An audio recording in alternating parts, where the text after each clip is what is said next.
Now what I want to do is actually insert a new controller, and so if you go again over to the utilities on the right hand side, and now we're going to go down to this objects area, and you'll see the very first options that come up. They've got these yellow circles around them.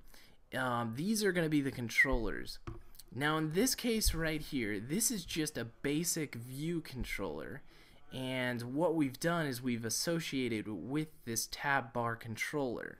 So that's why we have a tab bar on our controller here.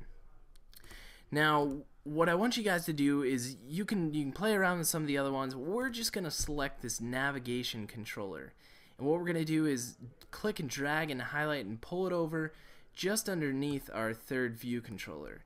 Not so much there, Johnny. And once you get that on the screen, we could even put it over here, whatever else. But we want to hook up this navigation controller to our tab bar controller, and then what we want to do is we want to give it a new class. So we have a first view controller class up here, a second view controller class up here as well. We want to create a class to associate with this navigation controller. So first things first, we're going to go up to the tab bar controller up here, and you'll see that we have over to the right, here's our tab bar controller. And so we're going to hook it up to our navigational controller that we just dragged on the screen by simply holding Control, click and drag over, and then drop, unclick there, or let go of the click, and we'll see we get prompted by some storyboard segues. And what we want to do is click the relationship view controller, and this is going to be a clean takeover to the navigational controller. So now you can see our segue to our navigation controller basically pushes it to the navigation, which then basically brings up our root view or our main view here. So what we're gonna do now is we have one final step to do, and that is to create a class for this view. So if you zoom out and you click on our navigation controller here, you'll see that we don't have a class associated here. And although we're not going to do anything with this class yet, we're going to implement it, and then in future tutorials we'll add to that class there. So what we're going to do is go over to the right. You can right click, yeah, clack it, guys. Right click in the files there, and you can add a new file, or you can just go up to File, New File, same thing. So we're going to create a new file.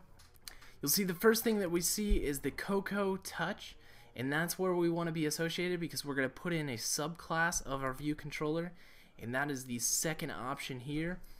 Go ahead and click Next, and what we want to do is give it a class name. Now this could be anything. The one thing you gotta keep in mind is you do want to keep the first word capitalized, and in Objective-C this just kind of keeps everything segmented and associated in different ways, so when you're writing programming you can look at it later and go, okay, that's a class or that's a method.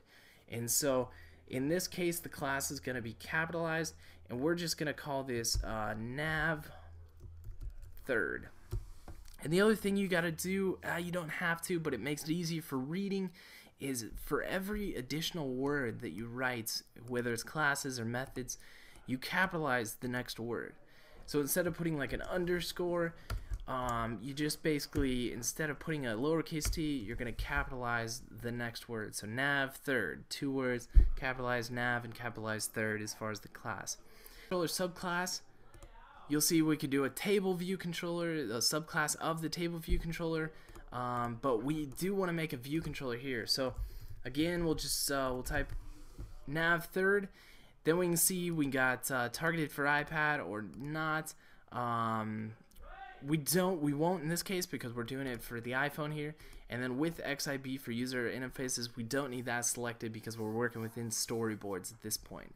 So click Next, and you'll see it's asking where to save the classes. Go ahead and save them wherever you'd like within your project.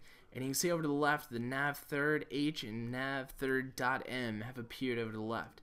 So the final step would be to go to the storyboard here, select our view, and then we're going to associate it with our nav third class there.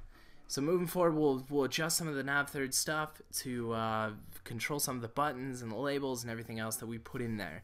So hopefully that's a good Kickstarter to what we'll be going into in the next tutorial for you guys. Alright, we'll catch you guys later.